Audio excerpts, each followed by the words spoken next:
ಎಲ್ಲರಿಗೆ ನಮಸ್ಕಾರ. ಎಷ್ಟೇ ಕಷ್ಟಪಟ್ಟು ಕೆಲಸ ಮಾಡಿದ್ರೂ ಅನ್ಕೊಂಡ ಫಲಿತಾಂಶ ಸಿಗ್ತಾ ಇಲ್ವಾ? ಇಡೀ ತಂಡ ಫುಲ್ ಬ್ಯುಸಿ, ಆದರೆ ಪ್ರೋಗ್ರೆಸ್ ಮಾತ್ರ ಕಾಣ್ತಾ ಇಲ್ವಾ? ಹಾಗಿದ್ರೆ ಕಾರ್ಯಾಚರಣೆಯ ಗೊಂದಲದಲ್ಲೇ ಸಿಲುಕಿರ್ಬೋದು.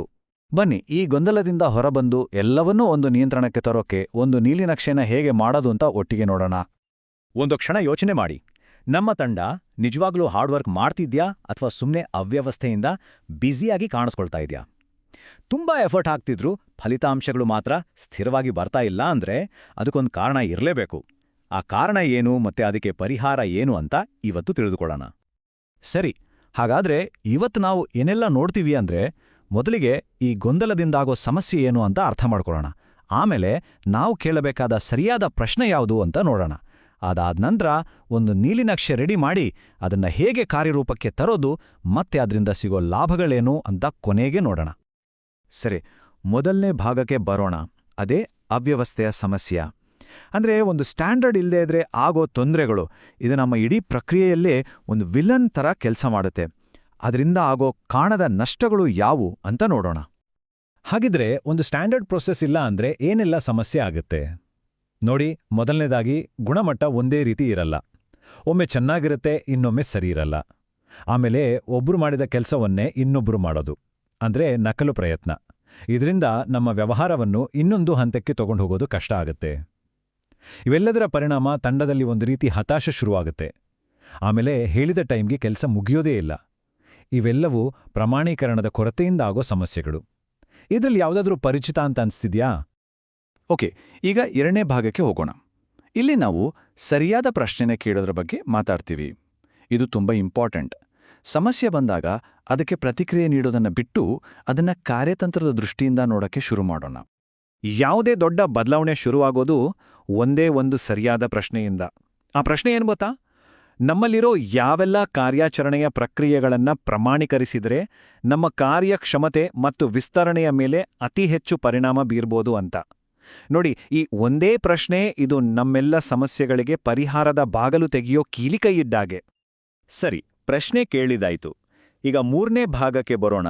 ನಮ್ದೇ ಆದ ನೀಲಿನಕ್ಷೆಯನ್ನ ಅಂದ್ರೆ ಬ್ಲೂ ಪ್ರಿಂಟನ್ನ ರೆಡಿ ಮಾಡೋದು. ಈಗ ನಾವು ಪರಿಹಾರದ ಬಗ್ಗೆ ನೇರವಾಗಿ ಮಾತಾಡೋಣ. ಹೇಗೆ ಒಂದು ಸ್ಪಷ್ಟತೆ ಮತ್ತೆ ಸ್ಥಿರತೆಯನ್ನ ತರೋಕೆ ಒಂದು ರಚನೆಯನ್ನ ಕಟ್ಬೋದು ಅಂತ ನೋಡೋಣ. ಯಾವುದೇ ಪ್ರಕ್ರಿಯೆನ ಚೇಂಜ್ ಮಾಡೋ ಮೊದಲು ನಾವು ನಮ್ಗೆ ನಾವೇ 3 ಪ್ರಶ್ನೆಗಳನ್ನ ಕೇಳ್ಕೋಬೇಕು. ಮೊದಲನೇದು, ಯಾಕೆ? ಇದನ್ನ ಮಾಡೋದ್ರಿಂದ ನಮ್ಮ ಗುರಿ ಏನು? ದಕ್ಷತೆನಾ ಅಥವಾ ಗುಣಮಟ್ಟನಾ? ಎರಡನೇದು, ಏನು ಅಂದ್ರೆ ಯಾವ ವಿಭಾಗದಲ್ಲಿ ನಾವು ಈ ಬದಲಾವಣೆ ತರಬೇಕು? ಮತ್ತು ಮೂರನೇದು, ಇದರಿಂದ ನಾವು ನಿರೀಕ್ಷೆ ಮಾಡ್ತಿರೋ ಫಲಿತಾಂಶ ಏನು? ಖರ್ಚು ಕಡಿಮೆ ಮಾಡೋದಾ? ಹೇಗೆ ಅನ್ನೋ ಪ್ರಶ್ನೆಗೆ ಹೋಗೋ ಮೊದಲು ಈ ಯಾಕೆ ಮತ್ತು ಏನು ಅನ್ನೋದು ತುಂಬಾನೇ ಸ್ಪಷ್ಟವಾಗಿರ್ಬೇಕು.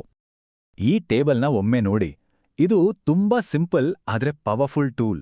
ನಮ್ಮ ಪ್ರಯತ್ನವನ್ನ ನಾವು ಎಲ್ಲಿ ಹೆಚ್ಚು ಫೋಕಸ್ ಮಾಡಬೇಕು ಅಂತ ಪ್ಲಾನ್ ಮಾಡೋಕೆ ಇದು ಸಹಾಯ ಮಾಡುತ್ತೆ. ಪ್ರತಿಯೊಂದು ಪ್ರಕ್ರಿಯೆಯ ಹೆಸರು, ಅದು ಯಾವ ಇಲಾಖೆಗೆ ಸೇರಿದ್ದು, ಸದ್ಯದ ಪರಿಸ್ಥಿತಿ ಏನು, ಅದರಿಂದ ಆಗ್ತಿರೋ ಸಮಸ್ಯೆಗಳೇನು, ಮತ್ತೆ ಅದಕ್ಕೆ ನಾವು ಎಷ್ಟು ಆದ್ಯತೆ ಕೊಡಬೇಕು, ಹೆಚ್ಚು, ಮಧ್ಯಮ ಅಥವಾ ಕಡಿಮೆ ಅಂತ ಇಲ್ಲಿ ಬರ್ಕೋಬೋದು. ಸರಿ, ಒಂದು ಕಂಪನಿಯಲ್ಲಿ 100 ಪ್ರಕ್ರಿಯೆಗಳಿರುತ್ತೆ ಅಲ್ವಾ? ಅದರಲ್ಲಿ ಯಾವುದಕ್ಕೆ ಮೊದಲು ಆದ್ಯತೆ ಕೊಡೋದು? ಅದಕ್ಕೆ 4 ಮುಖ್ಯವಾದ ಮಾನದಂಡಗಳಿವೆ. ಮೊದಲನೆಯದು, ಅದು ಪದೇ ಪದೇ ನಡೆಯೋ ಕೆಲ್ಸನಾ? ಎರಡನೆಯದು, ಅದರ ಫಲಿತಾಂಶವನ್ನ ನಾವು ಅಳಿಯಬಹುದಾ? ಮೂರನೆಯದು, ಅದನ್ನ ಸ್ವಯಂಚಾಲಿತ ಮಾಡೋಕೆ ಸಾಧ್ಯ ಇದೆಯಾ? ಮತ್ತು ನಾಲ್ಕನೆಯದು, ಅದು ಬೇರೆ ಬೇರೆ ವಿಭಾಗಗಳ ಮೇಲೆ ಅವಲಂಬಿತವಾಗಿದೆಯಾ?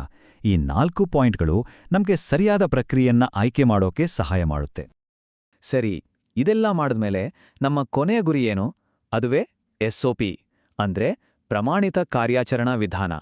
ಇದು ಬೇರೇನೂ ಅಲ್ಲ, ಕಾಂಪ್ಲೆಕ್ಸ್ ಆಗಿರೋ ದಿನನಿತ್ಯದ ಕೆಲಸಗಳನ್ನ ಸುಲಭವಾಗಿ ಮಾಡೋಕ್ ಹೆಲ್ಪ್ ಮಾಡುವ ಹಂತಹಂತವಾದ ಸೂಚನೆಗಳು ಅಷ್ಟೇ. ಒಂದು ಒಳ್ಳೆಯ SOP ಮಾಡಬೇಕು ಅಂದ್ರೆ ಅದರಲ್ಲಿ ಏನೆಲ್ಲ ಇರಬೇಕು? ಮುಖ್ಯವಾಗಿ ಹಂತಹಂತವಾದ ಪ್ರಕ್ರಿಯೆ ಇರಬೇಕು. ಜೊತೆಗೆ ಕೆಲಸದ ಹರಿವಿನ ನಕ್ಷೆಗಳು ಅಥವಾ ಪರಿಶೀಲನಾ ಪಟ್ಟಿಗಳಿದ್ರೆ ಇನ್ನೂ ಒಳ್ಳೆಯದು.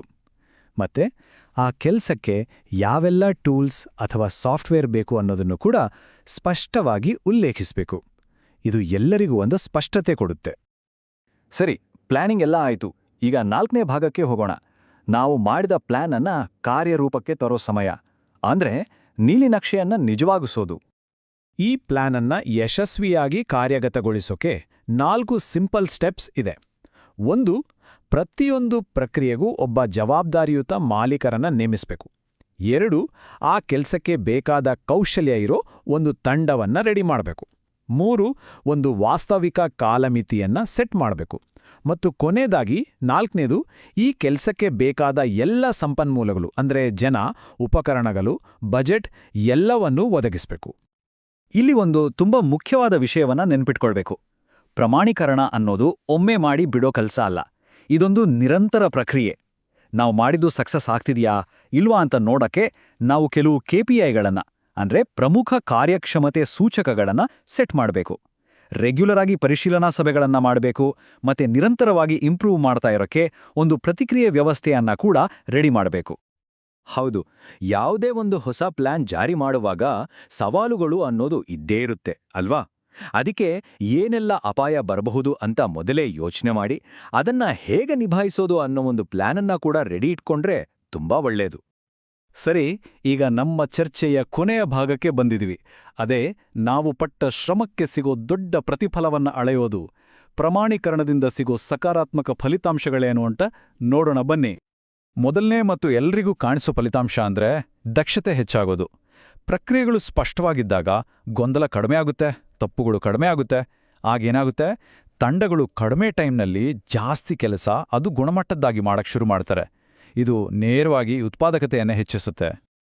2ನೇದು, ದುಡ್ಡಿನ ವಿಷಯ ಅಂದರೆ ವೆಚ್ಚದಲ್ಲಿ ಉಳಿತಾಯ. ದಕ್ಷತೆ ಜಾಸ್ತಿ ಆದ್ರೆ ಸಂಪನ್ಮೂಲಗಳು ವೇಸ್ಟ್ ಆಗೋದು ಕಡಿಮೆ ಆಗುತ್ತೆ, ನಕಲು ಕೆಲಸ ನಿಲ್ಲುತ್ತೆ ಮತ್ತು ತಪ್ಪುಗಳನ್ನ ಸರಿಮಾಡೋಕೆ ಬೇಕಾದ ಸಮಯ ಮತ್ತು ಹಣ ಎರಡೂ ಉಳಿಯುತ್ತೆ. ಇದು ನೇರವಾಗಿ ಕಂಪನಿಯ ಲಾಭದ ಮೇಲೆ ಸಕಾರಾತ್ಮಕ ಪರಿಣಾಮ ಬೀರುತ್ತೆ. 3ನೇದು ಮತ್ತು ಬಹುಶಃ ಅತಿ ಮುಖ್ಯವಾದದ್ದು, ಅದು ಗುಣಮಟ್ಟದಲ್ಲಿ ಸುಧಾರಣೆ.